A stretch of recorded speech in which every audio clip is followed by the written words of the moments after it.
So Joe and I wrote a hole in the carpet, just pacing and walking around and just praying.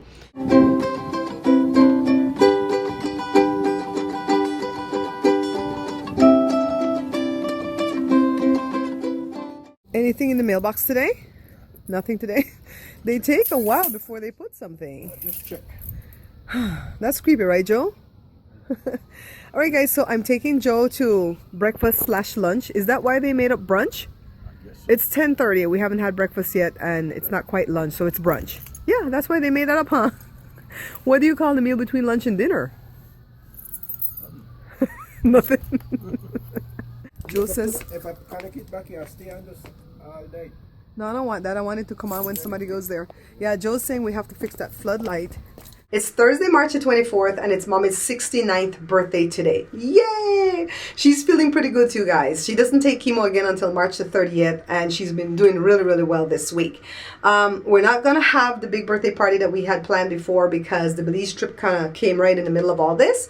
But we are going to give her a birthday dinner.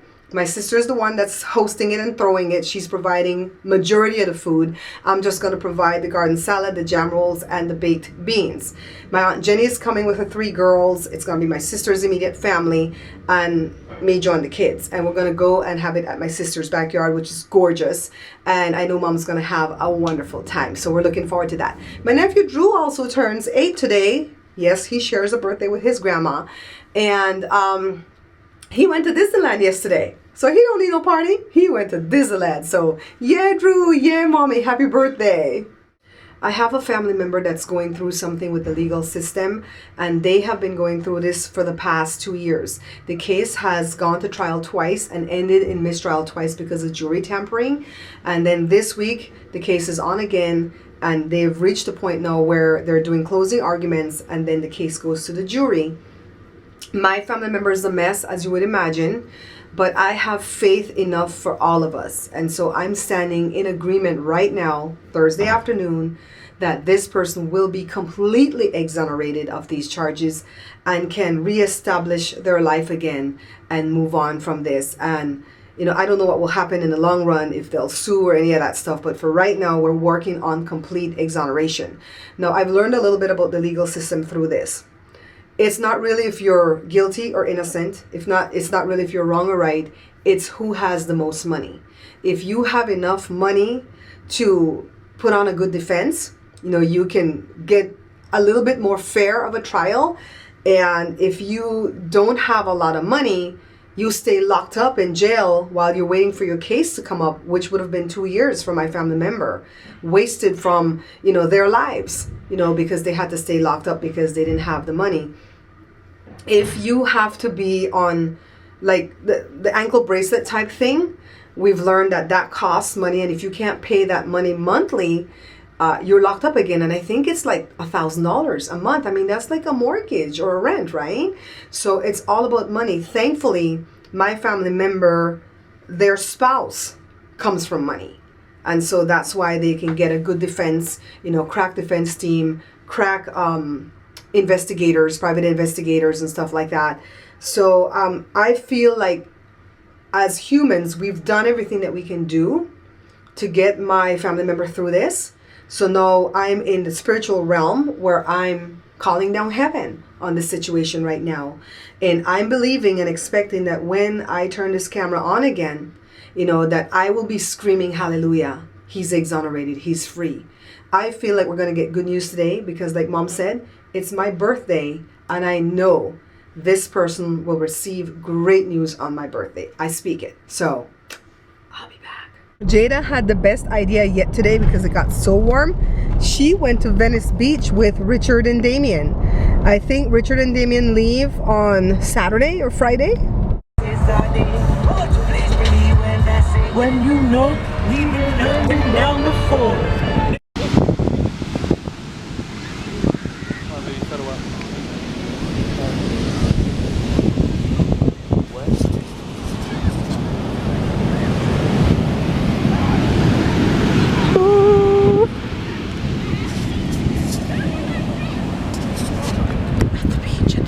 Put your hand in it. You can learn it.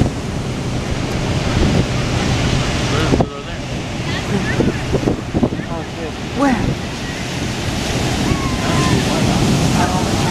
Where did it go? There. Oh, okay, I see it. Kind of looks like a dolphin.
Oh my god, it's cold!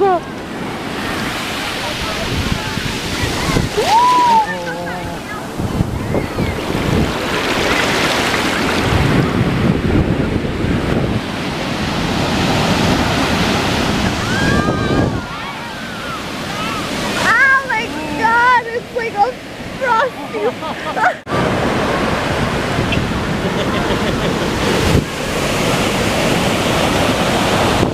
The beach, the beach, the beach, the beach.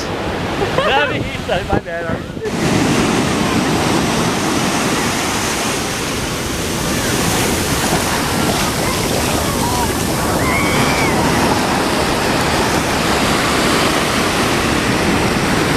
The update on my family member that's going through the legal thing is that the jury is still deliberating. They just texted me and said, keep praying because that's a good sign. Because usually when a jury comes back right away, a large percentage of the time, it's because they're going to come back with a guilty verdict.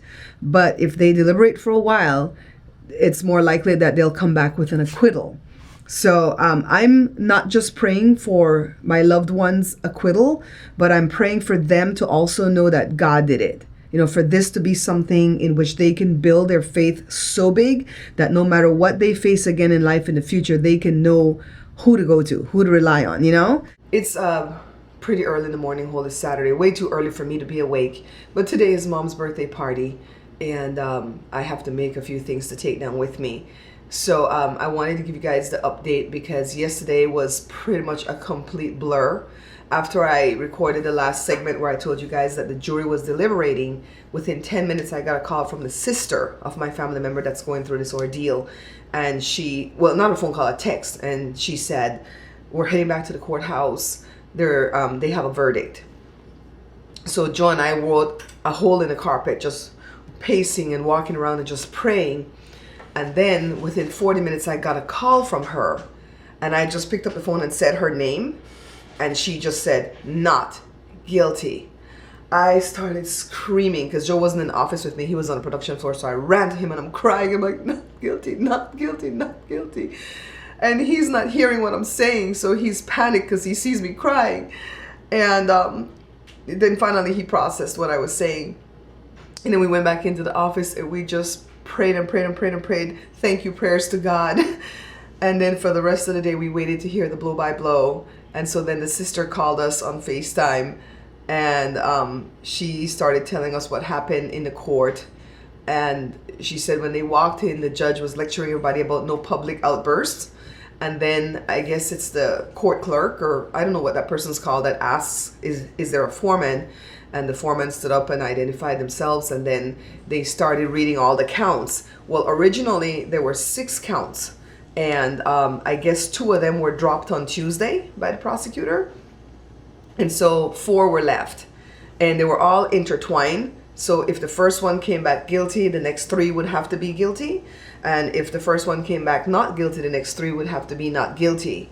And so after reading, you know how they read it, it's not like on TV, they have to read all the the words and letters and everything and numbers in that count.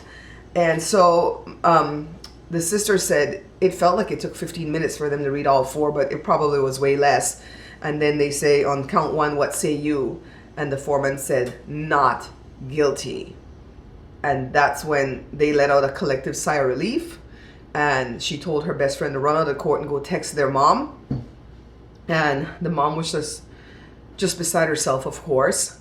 And the daughter of the person going through this said when the jury walked in, one of them kind of nodded at her, and she didn't know if the nod meant your dad's going down or you guys are going to be okay. She didn't know what it meant. But as you can imagine, the family is beside themselves with relief and exhaustion and just being so happy that this was such a good Friday for us. About the four counts, I thought that all 6 counts could have gotten this person 15 years total, but now I learned yesterday that each count carried a minimum of 15 years. And so, yeah, that would have been 60 years. 60. The bond alone was like $50,000 that you had to put up. So the bail was probably, this was probably a percentage of what the bail was, because I don't know all the details. And imagine if my family didn't have money from the spouse's side, they wouldn't have been able to put this up. That's why I say in this country, it's all about the money. And then, so they would have been locked up for 2 years and 3 months because this alleged thing happened on the New Year's Eve of 2014. And then the lawyers came to $80,000, So how is this person even going to get out of debt if they have to pay back their in-laws? And the reason that I'm using these pronouns them, their, and not he, she, it, or whatever is because I want this person to tell their story when they're ready. And we can never tell who's watching, and only a few select people are privileged to what was going on. And needless to say, 2 years and 3 months came to an end with not guilty. Not guilty, guys. I am so elated for my family member because I know in my heart they were not guilty. And now a jury of their peers saw through all these false allegations and set them free. So I'm making jam roll here for Mommy's birthday party. And I don't have a show to put up on Monday at the cooking channel. And I have something that I want to try. You guys know how I have my brownie mix that I keep in bins like this, right? Where I put all the dry ingredients for the brownies. And it's a cup of flour, 2 cups of sugar, 2/3 cup of cocoa, half a teaspoon of baking powder, and half a teaspoon of half a teaspoon of baking powder, that's it, and half a teaspoon of salt. Okay, so you guys know that I have this, right? And I usually add a cup of vegetable oil, 4 eggs, and 2 teaspoons of vanilla. And this is like the double recipe, so I don't know that it's gonna fit in this pan. I'm kind of winging it here. So I'm gonna put the vanilla, but instead of putting the vegetable oil and the 4 eggs, I'm gonna put a can of black beans. I might need 2 cans because this is a double recipe, but I haven't tried it yet, so I don't know. I'll see how the consistency comes out. But I saw that on TV, and they're saying that it makes it healthier if you replace the eggs and the oil with the beans. Now, this is the ideal thing for me to do today and take down to the party, because if it tastes good for me, I'm not gonna tell them what's in it, and I'm gonna have everybody taste it and get their reaction so I can put that at the end of the show. So this cooking show is gonna be a little bit different this Monday because I'm gonna be winging it, guys. It's very few times where I do a video on camera where I'm just testing it, and if it comes out good, I put it. I don't do that anymore. I always test my stuff 2 and 3 times before I put it up there. I'm so professional now. So I have baked beans in the oven. It baked for about 4 hours last night, and I had to shut it off and go to bed, so I'm baking it a couple more hours. I'm gonna do the brownies, the jam roll, and I have to make a huge garden salad, and then we can bail and go down there. I want to get there like 11:30 because if my sister needs help setting up and stuff, I want to be able to help because my aunt and them get there at 1. And I think the party will pretty much start at noon because my mom's hungry early. And so I'll catch you guys over there, okay? Just because you guys are my guests By the time they eat, I'll be second in line. Here, so it doesn't apply to me. Thank you so much for watching, liking, and subscribing. Please check out my other channels right here to the right of your screen, the cooking channel, the product review channel, and Joe's channel. The links are in the description box.